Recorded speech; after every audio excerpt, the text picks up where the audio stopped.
Here's the next one. Economics. We're going to study that when we come back from our break. Economics. We're going to cover, especially for the kids today, how to become financially independent. We're going to let the adults listen. I've been teaching kids for the last 18, 19 years how to be rich by 40, 35 if you're extra bright. Most kids think they're extra bright. They go for 35. Or much sooner if you find a unique opportunity. We're going to get into that. Be a student of economics. Next, culture, sophistication. Don't leave that out of your life. Culture, sophistication. Culture is part of the fabric of the nation. Culture is what makes us different than dogs and animals. Culture is what makes us different from the barbarians. Culture, sophistication. Be a student of the dance and the art and the music and all the rest of those extraordinary human values that are possible for us all to participate in as well as to enjoy. Be a student of culture. And the last one is spirituality. Study it from the Bible and all the related books about spirituality. If you're a believer, study and practice. Let your library show you're a serious student. Next, keep a journal. Shoaff said, Mr. Rogn, not only be a student, but the good ideas that you develop from the books. Keep a separate journal. Write all this stuff down. Here's what he said. Don't trust your memory. If you're serious about becoming wealthy and powerful and sophisticated and healthy, and influential, cultured, unique, keep a journal. Don't trust your memory. If you listen to something valuable, write it down. If you come across something important, write it down. Write it down. Now, I used to take notes on pieces of paper and torn off corners and backs of old envelopes and restaurant placemats and long sheets and narrow sheets and little sheets and pieces and thrown in a drawer. Found out, best way, keep a journal. I've been keeping these journals now since age 25. It makes up a valuable part of my own learning, and it's a valuable part of my library. My own journals now form a good portion of my own library. The stuff. I'm trying to get kids to do like I do, be a buyer of empty books. Kids find it interesting I'd buy an empty book. Especially at my status in life. What did I pay for this one? $26. Kids say, $26 for an empty book? Why would you do that? Well, the reason I paid $26 is to press me, to see if I can't find something worth $26 to put in here. And I'm telling you, all my journals are private. But if you got a hold of one of my journals, you wouldn't have to look very far until you would say, this is worth more than $26. I must admit, if you got a glimpse of Mr. Rogn's journals, you'd have to say he is a serious student. Not just committed to his craft, but committed to life, committed to skills, committed to learning, to see what I can do with seed and soil and sunshine and rain and miracle and possibilities and turn it into equities of life and treasure, family relationships, enterprise, sales, management, gifts galore, everything you want, all available, especially in America. I'm asking you, keep a journal. I call it one of the three treasures to leave behind. Let me give you that. One of the three treasures to leave behind. Number one is your pictures. Take a lot of pictures. Did you ever look back, right? 2 or 3 generations, just a handful of photographs way back there. Wouldn't it be something if there was album after album, thousands of pictures to help tell the story? A picture's worth 1,000 words. Don't be lazy in capturing the event. How long does it take to capture the event? A fraction of a second. How long does it take to miss the event? A fraction of a second. Errors in judgment or disciplines. Take lots of pictures. Help tell the story. Click, click, got it. Click, click, got it. Keep. I go to Taiwan to lecture. Taipei, Taiwan. Grand Hotel. Neat place to do a weekend seminar. I got 1,000 students. Guess how many cameras? 1,000 cameras. They all bring their cameras. They wouldn't miss the event, take pictures. It takes me more time to take pictures than it does to do the lectures. Here's my new American friend. Here's my new American friend. Click, click, save it. Got it. 1,000 words, each one. What a scenario. Don't miss the pictures. When you're gone, one of the things to leave behind, the treasure in picture as well as in words. Keep. Next, your library. The library that you gathered, that taught you, that instructed you, that helped you to defend your ideals, that helped you to develop a philosophy, that helped you to become wealthy and powerful and healthy and sophisticated and unique. The library that helped you conquer some disease, the library that helped you to conquer poverty, the library that caused you to walk away from the ghetto, the library, the books that instructed you, fed your mind and fed your soul. Leave your library behind. One of the greatest gifts you can leave behind is your library. Stepping stones out of the darkness into the light. Your library. So leave your books behind. Your books will be more valuable than your couch. Your books, your books, your books. And third is your journals. The ideas that you picked up. The notes you took at seminars like this. Wherever you found an occasion to gather something valuable and put it in here so you could go back over it and go back over it. Repetition is the mother of skill. Read it one more time. Learn it one more time. See if you can digest it one more time. Let it coach you one more time. Let it teach you one more time. Let it inspire you one more time. Words are inspirational. The lyrics of a song. And not just read it once. That's why we put our stuff on cassettes so you can go through it again and again and again. If you hear a beautiful song that does something to you, you don't say, well, that's enough. Don't need to hear that again. No. Wouldn't you want to hear it again, hear it again, hear it again? Let it instruct you. Let it feed you. Let it teach you. Take you on wings of emotional journeys. Wouldn't you want to do that again? The answer is yes. That's what's so important. And here's what's important. One of the things to leave behind, that's your journals. All the stuff you took the meticulous time to gather. One of the greatest proofs that you're a serious student. Taking pictures, that's pretty easy. Buying a book at a bookstore, that's pretty easy. Here's one that's a little more challenging. Be student enough of your own life and your own future and your own destiny. Be student enough to take the time to keep the notes and keep the journal. You'll be so glad you did. What a treasure to leave behind when you go. Your journals. Wow. I wouldn't be without mine now. I'm in Carmel, California, one of my favorite places. It's where I wrote my first book called Seasons of Life. I went to this little church one Sunday morning. First time I'd been there. Little small church, I don't know, 150 people. Classic sermon that morning. Classic sermon. One of the best I've ever heard in all of my life. I happened to be there. And I had my journal. While this sermon is going on, I can't believe it was so precise, it was so unique, it was so powerful. And I've got my journal, and I'm taking notes.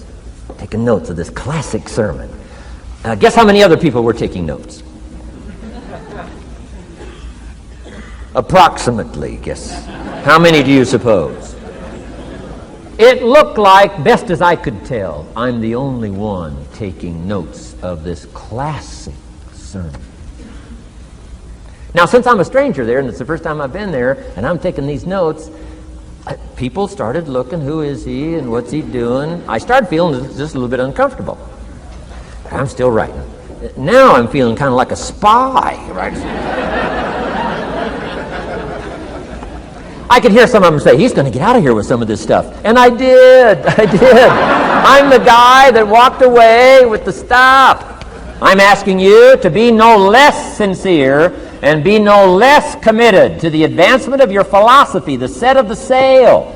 Talk about have your best year ever this year, and then get ready for next year, your very best year ever, and they'll start being the best year after year. If you'll commit yourself to some of this simple stuff called personal development, start with a walk around the block. Start with the refinement of your philosophy. Start with the teaching of your own fabulous mind, where all the answers are. I can only give you a few answers from my own experience. The rest of all the magical answers are within the confines of your own mind. But it takes the books, it takes the cassettes, it takes the videos, personal conversation, sermons, lyrics from songs, dialogue from the movie. Let your heart be stirred by words. Find ways to capture. part of your personal development quest. Now here's the last subject on personal development just before we take our break. Isn't this good stuff? I'm telling you, this stuff changed my life.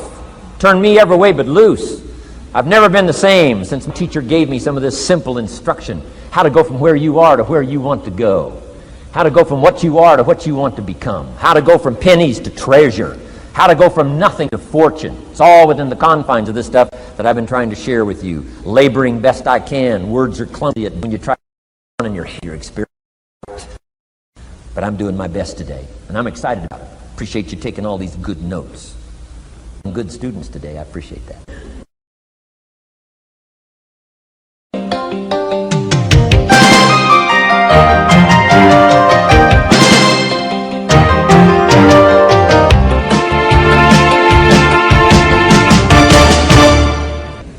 Develop these 5 abilities as part of your personal development quest. I call them the 5 abilities. Here's the first one. Develop the ability to absorb. The ability to soak it up like you're doing today. Be like a sponge. Don't miss anything. And not just the words. It's true, don't miss the words, but don't miss the atmosphere. Don't miss the color. Don't miss the scenario. Don't miss what's going on. Most people are just trying to get through the day. Here's what I want you to be committed to do. Learn to get from the day. Don't just get through it, get from it. Learn from it. Let the day teach you. Join the University of Life. What a difference that'll make in your future. Commit yourself to learning. Commit yourself to absorbing. Be like a sponge. Get it. Don't miss it. I've got a personal friend of mine who's so gifted in this area. I think he has soaked up and remembers everything that's ever happened to him. He can tell you as a teenager where he was and what he did and what he said and what she said and how they felt and the color of the sky and what was going on that day. And the reason is because he gets it. He gets it. He gets it. I'm telling you, it's more exciting to have him go to Acapulco, come back and tell you about it, than it is to go yourself. He's unbelievable. He's got this extraordinary gift. And why is it? When he's there, he doesn't miss anything. Here's a good phrase for you to jot down. Wherever you are, be there. Be there to absorb it up. Be there to soak it up. Take a picture if you can. But take pictures of your mind. Let your soul and heart take pictures. Get it. Capture it. Absorb it. That's such an important ability to develop. The ability to get it. Don't miss it. Don't be casual in getting it. Key phrase. Casualness leads to casualties.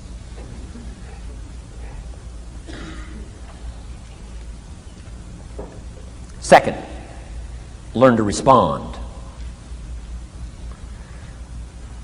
The ability to respond means let life touch you. Don't let it kill you, but let it touch you. Let sad things make you sad. Let happy things make you happy. I'm telling you, give in to the emotion. Let the emotion strike you, not just the words, not just the image. Let the feeling strike you. Let the emotion strike you. Here's what's important. Our emotions need to be as educated as our intellect. Our emotions need to be educated as well as our intellect. It's important to know how to feel. It's important to know how to respond. It's important to let life in. Let it touch you.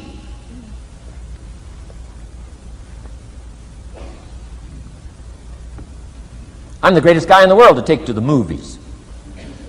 I get into a good movie.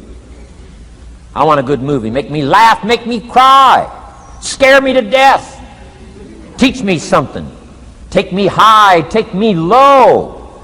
Just don't leave me as I was when I came in. Touch me. Do something to me. Wow.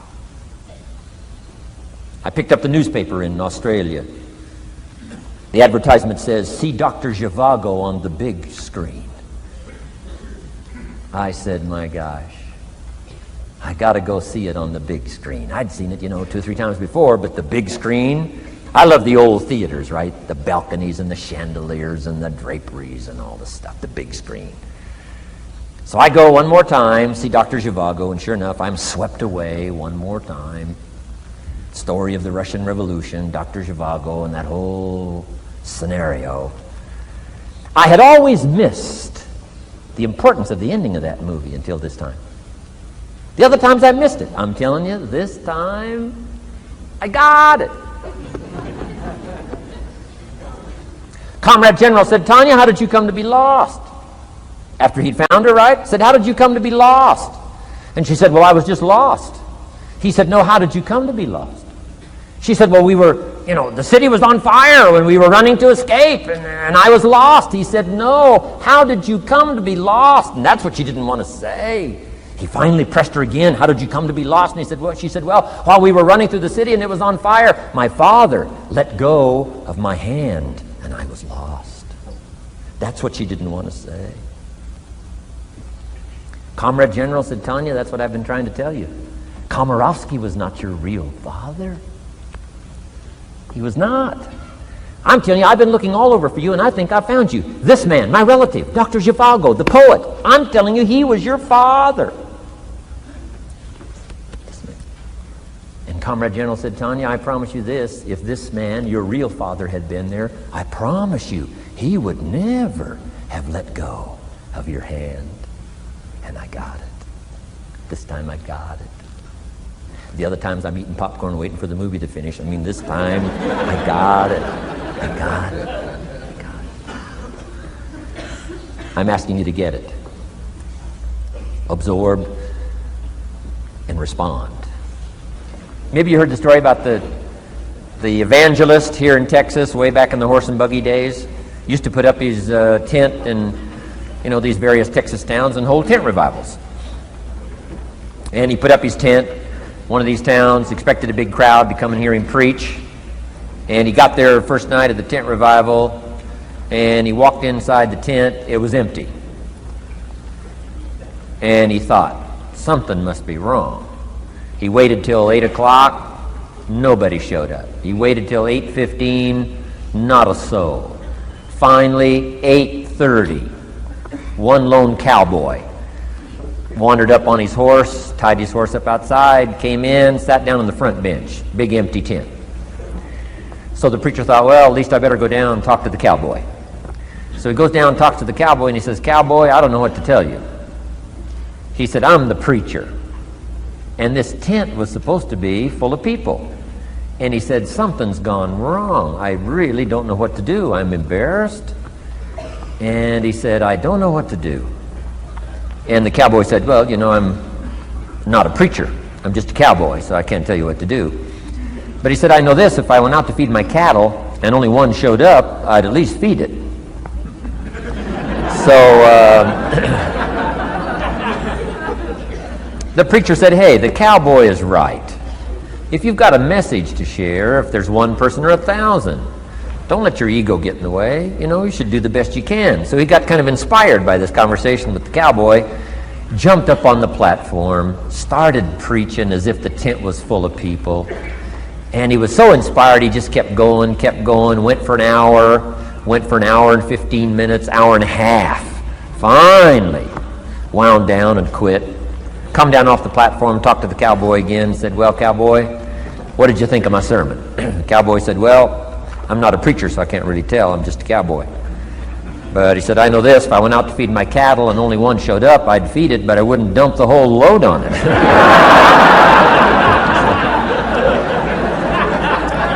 So, if it seems like we're dumping the whole load here today, I guess we really are. But you guys are working hard. Does anybody have 4 pages of notes? Oh, wonderful, wonderful. My job, I'm getting it done. Wonderful. We should give a prize one of these days for the most notes. Fantastic. I congratulate you. You're working as hard as I am. I appreciate that. Okay, we got some more work to do, so let's go to work.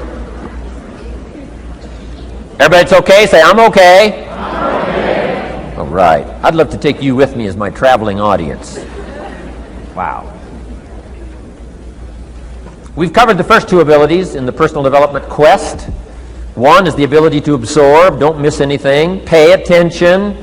Good watchword for the 90s, pay attention. Things are moving so fast these days, you got to pay attention, pick it up, soak up the colors, soak up the sounds, soak up what's going on. Second, respond, let life touch you. Let the emotions affect you as well as the sights. Now here's the third ability, develop the ability to reflect. Reflect means go back over, study it again. Go back over these notes that you're taking today. Go back through the cassettes one more time. Read the text one more time. But there's more to it than that. Go back over your day. I call it run the tapes again, so that the day locks in firmly. Here's some good times to reflect. One, at the end of the day. Take a few minutes at the end of the day. Go back over the day. Who'd you see and what'd they say and what happened? How'd you feel? What went on? So that you capture that day. A day is a piece of the mosaic of your life. Number one, don't treat it casual. Number two, get from the day. And then number three, go back over the day so that it locks in that experience, the knowledge, the sights, the sounds, the panorama, the color, motion, picture of the day. Just lock it in so that it will serve you for the future, having that day, not missing it. Next, take a few hours at the end of the week, called time to reflect. Go back over your day timer, go back over your calendar, go back over your appointment book. Where did you go and who did you see and how did it feel and what went on? Capture that week. A week is a pretty good chunk of time. Next, take half a day at the end of the month, called time to reflect. And do the same thing again. Go back over what you read, go back over what you heard, go back over what you saw. Go back over the feelings to capture it so that it serves you. Next, take a weekend at the end of the year to establish this year now firmly in your consciousness, firmly in your experience bank, so that you've got it, so that it never disappears. Good ability to acquire, the ability to reflect. Go back over. Remember. Remember. Remember. It's so valuable to be able to remember the thought, remember the idea, remember the experience, remember the occasion, remember the day, remember the weather, remember the emotion, remember the complexity, remember the highs, remember the lows. So valuable at the end of the day. Lock that day in. Lock the month in. Lock the week in. Lock the year in.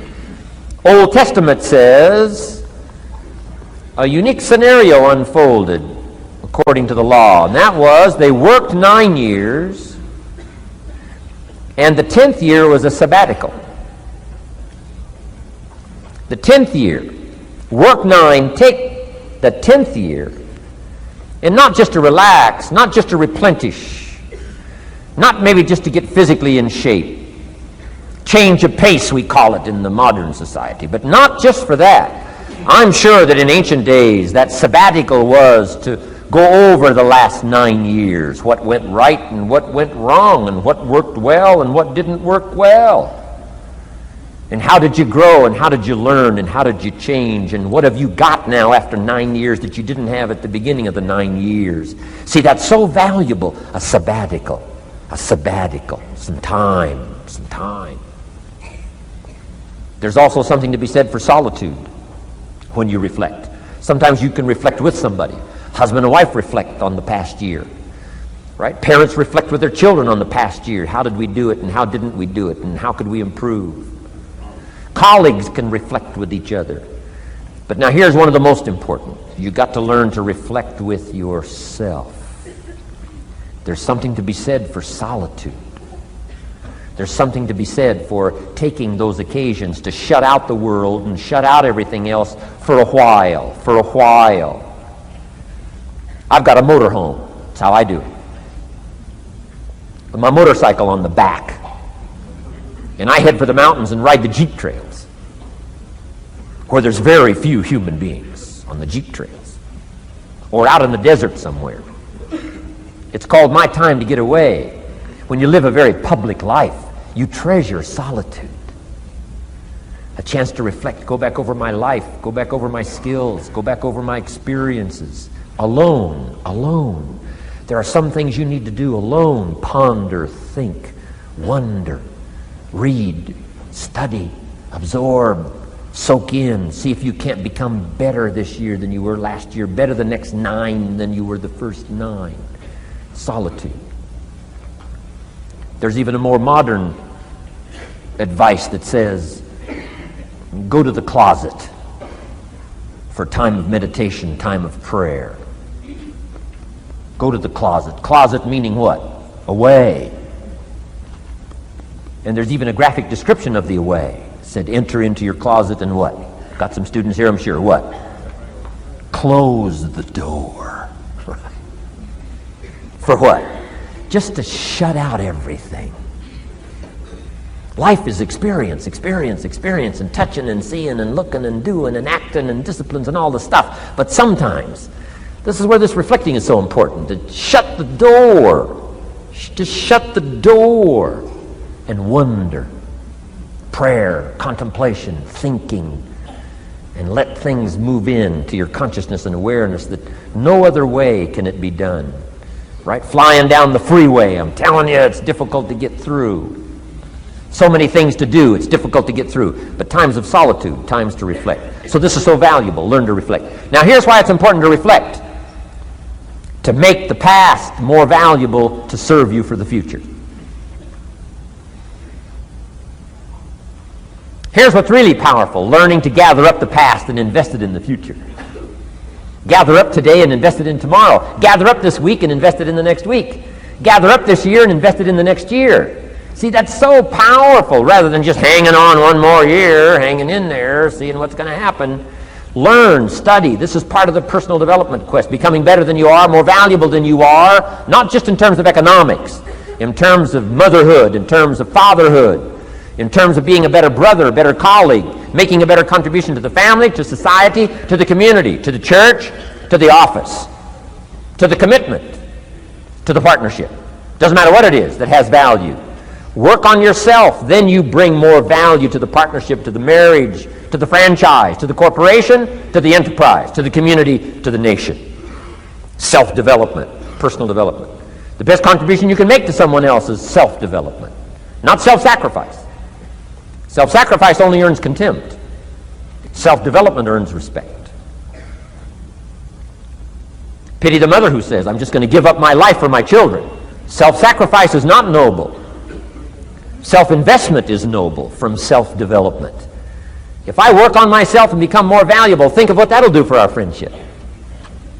I used to use the old expression, you take care of me and I'll take care of you. I found out how shallow and short-ended that was. And I changed it to read like this, I'll take care of me for you, if you will please take care of you for me. And this is part of it, the personal development, that we work harder on ourselves than we do on our job. Now we bring that to the friendship. Now we bring that to the marriage. Now we bring that to the family relationship as a father, as a mother. And we develop the strength and we develop the power. That's key. And it takes, I think, this scenario of disciplines, these abilities, to acquire those gifts and those skills, that value, so that we bring more. Now, we bring more to the next week. We bring more to the next month. We bring more to the next year. If you follow this, absorb, respond, and reflect. I said to my father, when he was about to turn 76, his 76th birthday, I said, dear father of mine, can you imagine what it's going to be like to gather up the last 75 years of your life and invest them in your 76th year? What a difference of philosophy, rather than just hanging on one more year. Gather up 75 and invest them in the next one. Gather up the last 6 years and invest it in the next year. See, that's so powerful in communication, which we're going to study soon. So powerful. So consider this. 1, the ability to absorb. 2, the ability to respond. 3, the ability to reflect. Here's number 4, develop the ability to act. Take action. Not hasty if it isn't required, but don't lose much time. Here's the time to act. When the idea is hot and the emotion is strong. That's the time to act. You say, Mr. Rogn, I'd like to have a library like yours. See if you feel strong about that. What you got to do is get the first book and then get the second book. Before the feeling passes and before the idea gets dim, action pronto, action immediate, action as soon as possible. Because if you don't, here's what happens. We call it the law of diminishing intent. We intend to when the idea strikes us. We intend to when the emotion is high. But now if you don't translate that into action fairly soon, now the intent starts to diminish. And a month from now it's cold. A year from now, can't be found. So act. Set up a discipline when the emotions are high and the idea is strong and clear and powerful. That's the time to set up the discipline. Somebody talks about good health and you're stirred. Says, right, I need to get a book on nutrition. Get the book before the idea passes and before the emotion gets cold. Go for the book. Start the library. Start the process. Fall on the floor. Do some push-ups. Action. Got to take action. Otherwise, the wisdom is wasted. Otherwise, the emotion soon passes. Unless you put it into a disciplined activity. Capture it. Disciplines is called how to capture the emotion and how to capture the wisdom and translate it into equity. Disciplines. Now here's what's important about disciplines. All disciplines affect each other. In fact, here's a good philosophical phrase. Everything affects everything else. Nothing stands alone. Don't be naive in saying, well, this doesn't matter. I'm telling you, everything matters. There are some things that matter more than others, but there isn't anything that doesn't matter. Okay. We all pity the man who says, well, this is the only place I let down. Not true. Key to take home. Every letdown affects the rest of your performance. Every letdown affects the rest. This is part of the educational process on personal development. If you don't take the walk around the block, you probably won't do the apple a day. If you don't do the apple a day, you probably won't start building your library. If you don't build your library, you probably won't keep a journal, and you won't take pictures, and then you won't do this, you won't do wise things with your money, won't do wise things with your time, won't do wise things with your possibilities and relationships, and the first thing you know, 6 years of that accumulated, and we say you have messed up. So the whole key to reversing that process now is to start picking up these disciplines. Now here's the positive side. Every new discipline affects the rest of your disciplines. Every new one affects the rest. That's why action is so important. The least action, the smallest action. Take it. Because when you start accomplishing and the value starts to return from that one action, it'll inspire you to do the next one and the next one and the next one. You start walking around the block, it'll inspire you to get an apple. Get an apple, it'll inspire you to get a book. Get a book, it'll inspire you to get a journal. Get a journal, it'll inspire you to grow, develop some skills. All disciplines affect each other. Every lack affects the rest. Every new affects the rest. The key is to diminish the lack and set up the new. And you've started a whole new life process. Key. Also, one more thought on discipline. Here's the greatest value of discipline. Self-worth. Self-esteem. People are teaching self-esteem these days, but they don't connect it to disciplines. The least lack of discipline, and it starts to erode our psyche. One of the greatest temptations is to just ease up a little bit. Right? The slightest lack of doing your best starts to erode the psyche. Instead of doing your best, doing just a little less than your best. Sure enough. You say, well, it's just going to affect my sales. No, it's going to affect your consciousness. It's going to affect your philosophy. Now you've begun in the slightest way to affect your own philosophy. Here's the problem with the least neglect. Neglect starts as an infection. And if you don't take care of it, it becomes a disease. And one neglect leads to another. And the worst of all, when neglect starts, it diminishes our self-worth, our self-confidence, our self-value. You say, well, how can I get back my self-respect? I'm telling you, you don't have to go to 29 classes. All you have to do is start the smallest discipline that now corresponds to your own philosophy, like I should, and I could, and I will. No longer will I let neglect stack up on me so that I will have the sorry scenario 6 years from now, giving some excuse instead of celebrating my progress. That's the key to discipline. Okay? Let's get kids involved in the least of disciplines. One more, and then one more, and then another one, and then another one, and then some more. And the first thing you know, you're starting to weave the tapestry of a disciplined life into which you can pour more wisdom and more attitude and more strong feeling, more faith and more courage. Now you've got something, a vessel in which to put it. And now the equities start to flow. And the early return, I'm telling you, if you'll start this process, the early return will have you so excited. You'll commit yourself to this strategy for the rest of your life. You'll never go back to the old ways. Join a new crowd. Join a new group. The disciplines to do it. Take action. I recommended the last time I was here the little book, Richest Man in Babylon, and I said I've lectured now to over 3 million people in the last 33 years, and I've recommended this little book to almost all of them, I think. Guess how many have actually gone and got this little book? Answer, very few.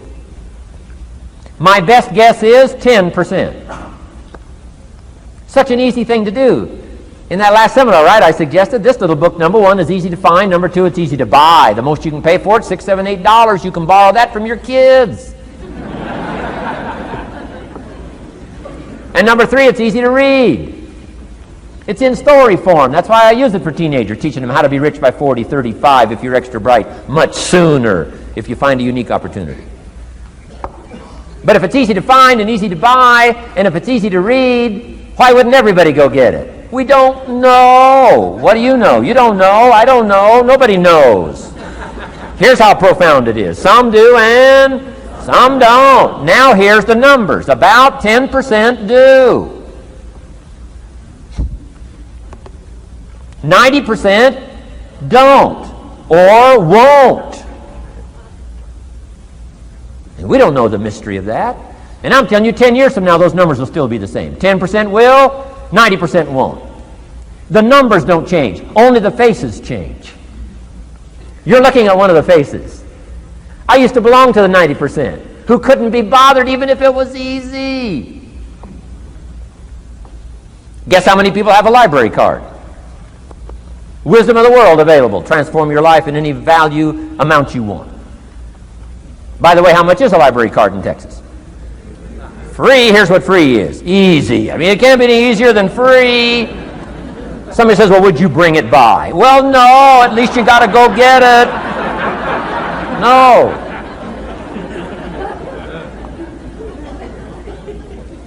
Wisdom of the world available. Transform your life spiritually, socially, personally, economically, and every other way. Teach you how to be rich and powerful and sophisticated and healthy, influential. How many people have a library card? Answer, 3%. 95, 97% couldn't be bothered. Guy specializes in happy hour, but he doesn't have a card. And now readily and quickly blames the government and blames his company and blames policy and blames the pay scale. When if he only knew, if he joined the 3%, here's my advice to you today. Walk away from the 97%. Don't talk like they talk. Don't act like they act. Don't go where they go. Don't specialize in what they specialize in. Throw away the blame list they cling to. Start you a new life. You say, well, is it as simple as getting a library card and join the 3%? And the answer is, of course. Of course. That's how easy this stuff is. This is so easy. It's so simple. It's not complex. You don't need a 2,000-year-old guru. You don't need multi-track affirmations. I'm telling you, don't. Affirmation without discipline is the beginning of delusion. Key. Don't let somebody sweep you into some contrary way to nature itself says, unless you labor. The miracle of the seed and the soil and the seasons and God and all the other stuff that's available, sunshine and rain, that's not available to you by affirmation. It is only available to you by labor. So labor well. Okay. Learn well. Discipline yourself well. And you can have all the treasures you want. This stuff's easy and simple. It's not ocean waves and seagulls. You don't have to move to Sedona, where all the force fields come together in Arizona.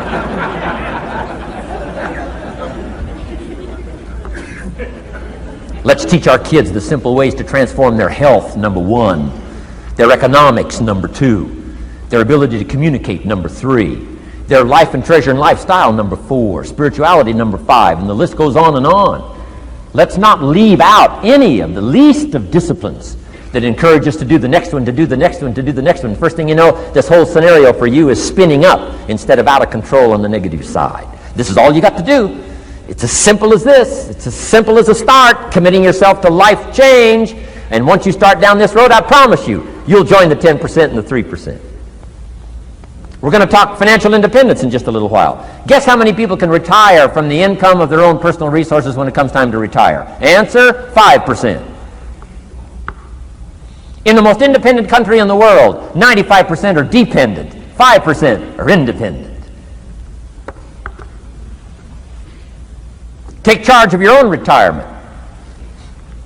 I'm telling you, if you take charge of your own retirement through personal development and all these skills we've taught today, plus what's coming up, financial independence, I'm telling you, take charge of your own retirement, you can multiply it at least by 5, maybe by 10, maybe by 20, maybe by 100. Let the government take care of it, some company take care of it, you got to divide by 5. Take charge of your own life, take charge of your own day, take charge of your own conversation, take charge of your own family, take charge of your own possibilities. And learn these skills, develop this kind of strategy, and I'm telling you, life will open up for you. Join the 3%. Join the 10%. Join the 5%. Walk away from the 95%.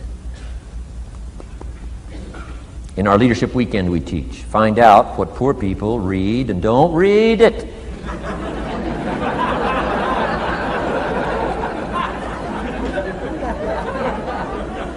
I'm telling you, don't talk like they talk. Lend a helping hand, but don't fall into their poor philosophical scenario. Don't blame what they blame. Don't use the excuses they use. It's called the language of the poor. Switch gears, switch language, switch ideas, switch strategy.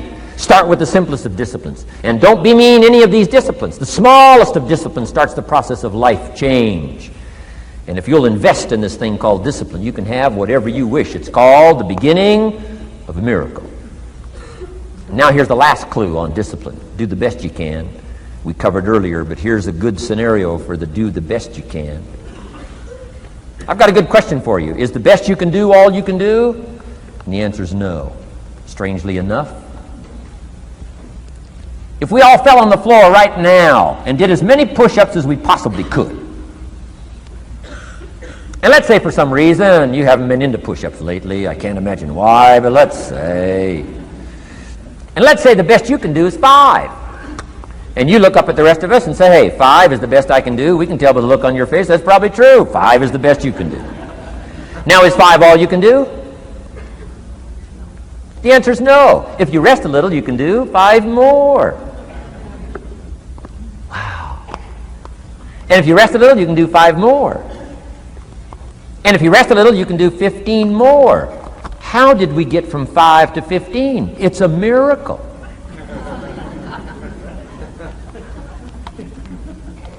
And if you rest a little, you can do 15. Rest a little, you can do 15. Rest a little, you can do 20. How did you get from 5 to 20? It's a miracle. Did you know you can keep doing that? Do a little more, rest a little, do a little more, rest a little, and finally get up to 50 push-ups? Is it possible to get up to 50 push-ups? Of course. How do you go from 5 to 50? It's a miracle. How do you get a miracle going? Number 1, do what you can. Don't leave out what you can, from writing a letter to your mother in Florida. Start cleaning it all up. 2, doing the push-ups. Go from 5 to 50. It's a miracle. Number 1, do what you can. Number 2, do the best you can. Here's number 3, rest very little.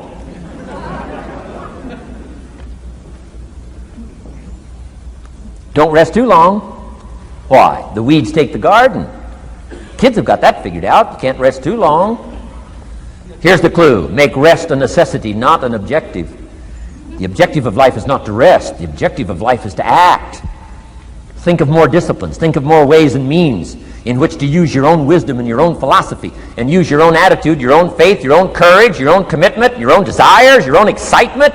Invest it in discipline so that it's not wasted. The smallest of discipline. Thereby transform your life. Join the 5%, join the 10%, join the 3%.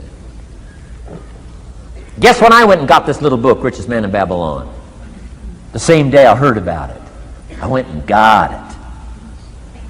Somebody says, well, Mr. Rogn, does that make you different than most other people? And the answer is yes. Somebody says, well, why is that? We don't know. We don't know. What do you know? You don't know. I don't know. None of us knows. Some do and some don't. The numbers don't change. Only the faces change.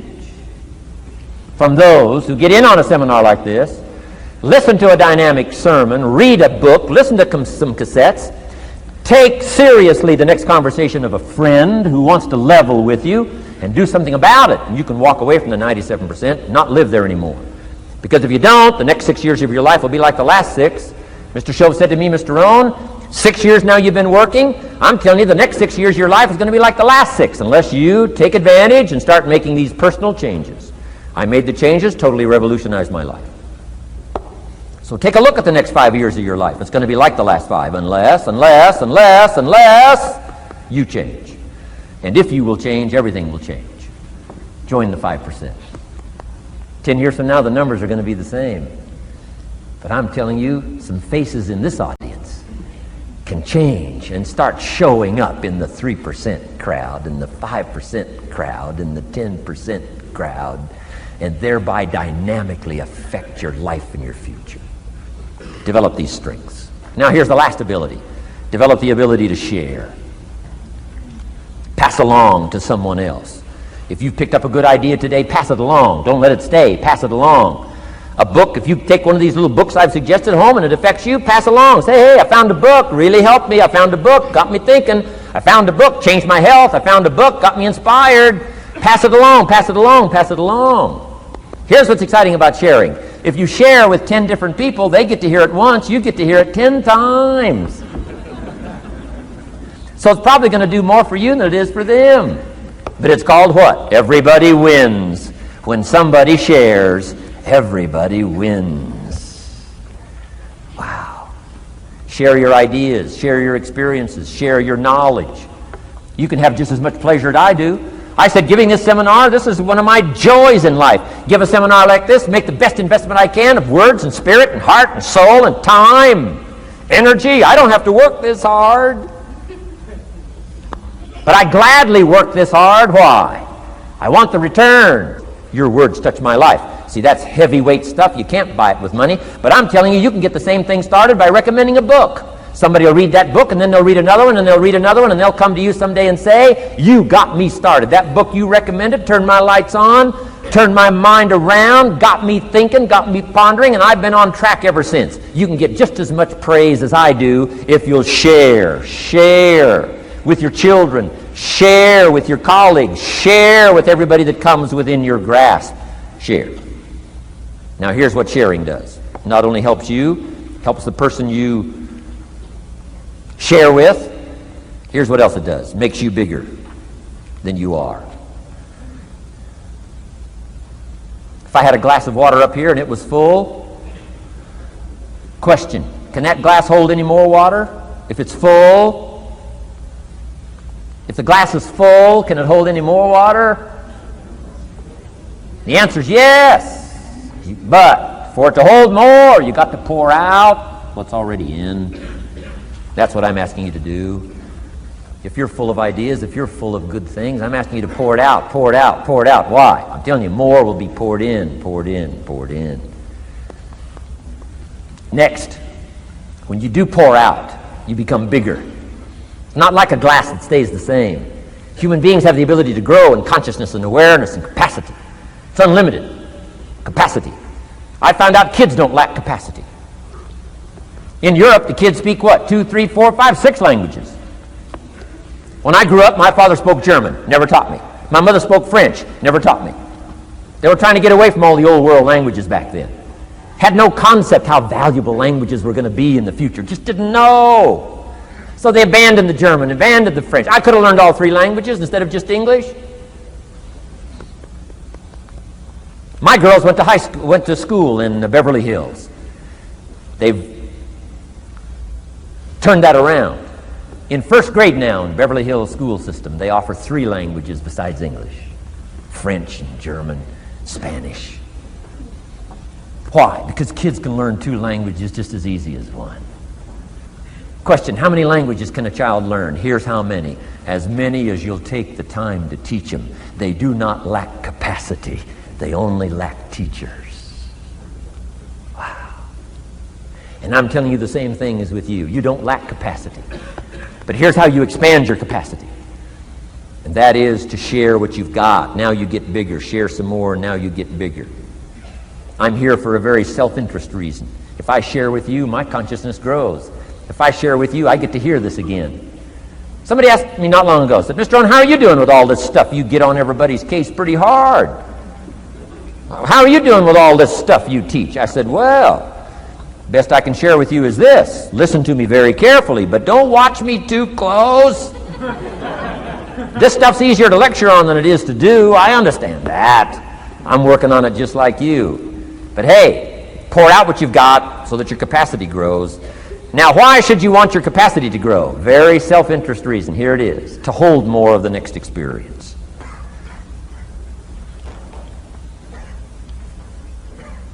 You mean to tell me that sitting in this audience, some people will get more out of it than others? And the answer is yes. If you haven't been into expanding your own capacity lately, you might not get much from this seminar.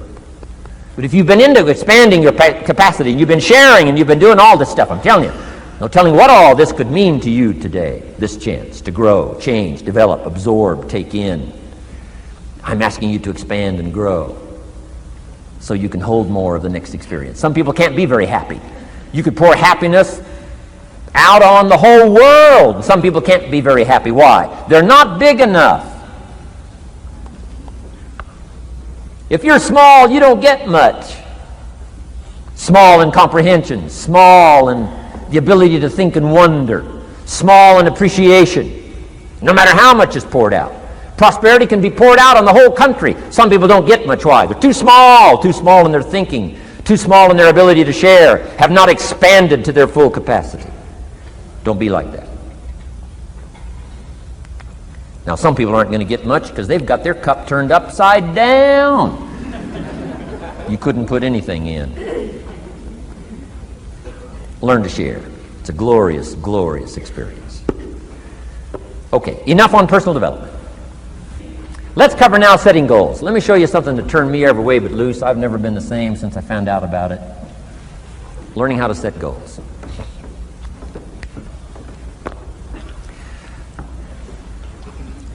Not long after I met Mr. Schoaf, we're having breakfast one morning. Mr. Schoaf said, "Mr. Rogn, now that we've gotten acquainted, we know each other fairly well," he said, "maybe one of the best ways I can help you," he said, "let me see your current list of goals. Let's go over them and talk about them." And I said, "What?" "I don't have a list." He said, "Well, Mr. Rogn, if you don't have a list of your goals," he said, "I can guess your bank balance within a few $100s. Which he did. And that got my attention. I said, "You mean my bank balance would change if I had a list of goals?" He said, "Drastically." So that day I became a student of setting goals. And I've used it to dynamically affect my life. I've taught it to some of my business colleagues. We use it to do business around the world. Setting goals.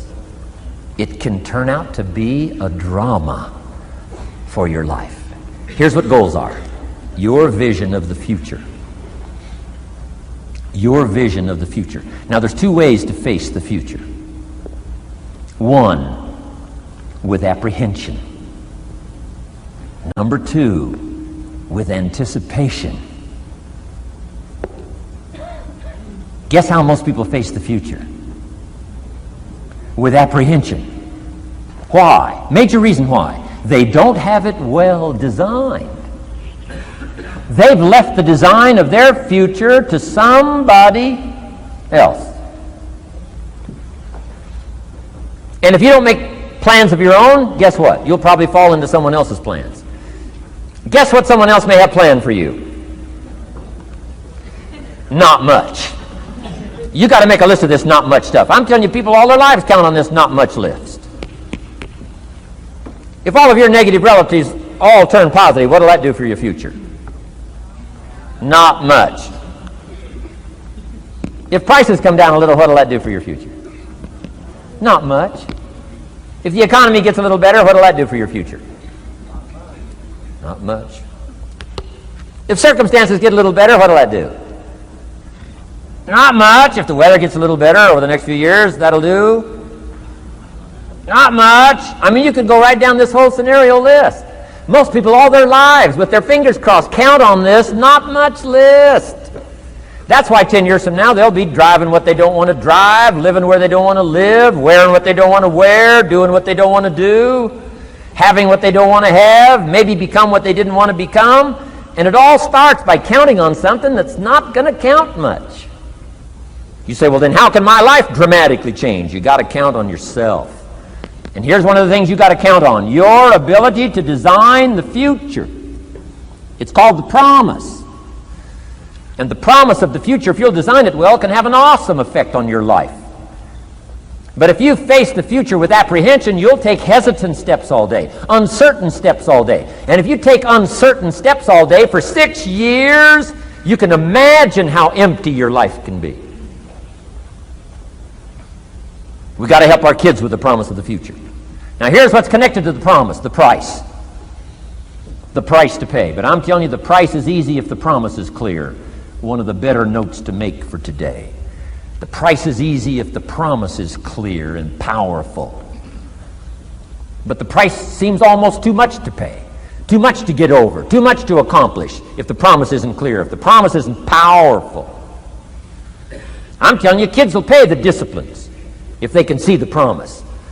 One of our biggest challenges as parents in the 90s is to help our kids see the promise of the future. That's why I'm teaching financial independence, how to become wealthy and powerful and sophisticated and healthy and unique. All of the stuff kids would hope to go for. It's all possible. This is America. That's the promise of the future. The price, a few simple disciplines practiced every day. And I'm telling you, the kids will pay the price of the simple disciplines if they can see the promise of the future. But if they can't see, they don't want to pay. And the same is true of all of us. We will pay the most extraordinary disciplines if we can see the promise of the future, called setting goals. So I'm asking you to get a handle on the future. I'm asking you not to leave it to anyone else. Don't leave it to the company. Company's got their own goals. I'm asking you to set your own goals, your personal goals. Income goals and financial goals and health goals and spiritual goals, and where do you want to go and what do you want to do and what do you want to see and what do you want to be. That's it. Promise of the future. Design your own future. It's within your hands and your capacity to do so. Here's how simple now goal setting is. It's not mysterious. You don't have to anchor, you don't have to focus, you don't have to visualize, none of that stuff. Here's how simple goal setting is. Changed my life. Decide what you want and write it down. I mean, that's how profound this stuff is. Decide what you want and write it down. Make a list. Where do you want to go? What do you want to do? What do you want to see? What do you want to be? What do you want to have? What do you want to share? What projects would you like to support? What would you like to be known for? What skills would you like to learn? Some extraordinary things you'd like to do, ordinary things you'd like to do, right? Silly little things you'd like to do, very important things you'd like to do. Decide on all that stuff and write it down. That's how simple this stuff is. And it's your own private list. If it's really private, on your list, put some stuff in code where nobody can understand it if this list fell into unfriendly hands. Okay. And simple things, whatever. Foolish things, doesn't matter. It's your list. I had a little revenge on my first list. Budget finance, who used to harass me. I got 2 or 3 payments behind. This one guy called incessantly. Said, we're going to come get your car, drag it rear end up down the street in front of your neighbors. Put me down something fierce. When I met Shof, got my life straightened out, one of the first things on one of my lists was budget finance. And when I finally got the money, I needed a little drama in my life. Finally got the money to pay him off. I put it in small bills in a big briefcase. Walked into the budget finance office on Wilshire Boulevard in Los Angeles. The guy who harassed me so often, his desk was about 3 back. I opened the door, walked in, right up to his desk, stood right in front of him, never said a word. He said, "Well, what are you doing here?" Didn't say a word. I opened up this briefcase, dumped this pile of money all over his desk. I said, "Count it.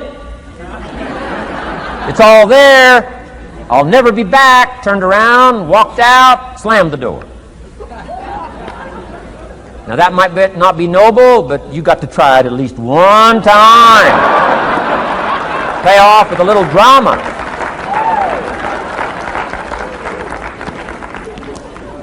Got to check them off my list. Keep your list with you. I keep my list in my journal so that I can go back 5 years ago. Here was my list. And I'm a little embarrassed. Here's what I thought was so important now. How my philosophy has changed. From 10 years ago, 5 years ago, 3 years ago. Here's my old list. Here's my new list. Here's what's valuable to me now. Here's what I want my life to be now. Here's where I want to go, what I want to do, what I want to see. Keep your lists of goals so that it shows your growth, shows your ability to change and grow. Your philosophy grows and expands what's valuable. Setting goals. It doesn't matter how small, foolish it is. Put it on your list. My Japanese friend, Toro Ikeda, put on his first list, a Caucasian gardener. He wanted. Thought that was good.